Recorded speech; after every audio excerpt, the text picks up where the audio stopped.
Here's another one of the species on our third week list. This is witch hazel. And witch hazel is an interesting one. We're going to compare it to the elms in a little bit, because it shares some features with the American elm, but has some pretty distinctive differences as well. First being, witch hazel is almost always kind of growing as a multi-stem shrub, right? So you can see there's a bunch of witch hazel shrub stems growing in here together. It never really gets to be more than 8 to 10 feet tall. Quite often it's even shorter than that. But that growth form, that multi-stem shrub growth form, is fairly distinctive. It's alternate. It has a fairly distinctive leaf form.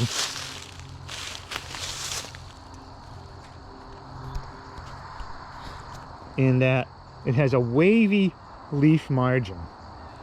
So it's not really toothed, and it's not really lobed. It has kind of a wavy margin, as you can see. So alternate, simple leaves, wavy leaf margin with a rounded, kind of a scalloped edge. It also is the only one of our woody plants, native woody plants, that flowers in the fall. So just kind of zooming in on these buds. I was hoping some of them would be open by now. They're going to open very shortly. It has kind of scraggly looking spidery yellow flowers. These are going to open maybe by the end of this week. And so throughout the fall, the witch hazel will have these little yellow flowers.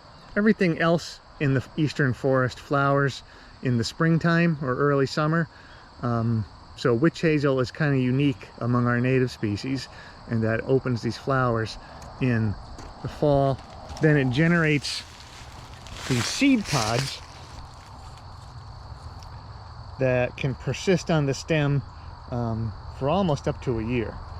So these are the flowers then mature into these seed pods, and eventually the seeds are released from those pods sometime next year.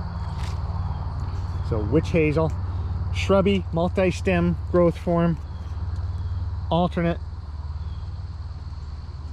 smooth, wavy margin, simple leaves, fall flowering, little nut-like seed pods. They almost look like a hazelnut, but they're not edible for us. When we get together, we will see these in person on several of our walks.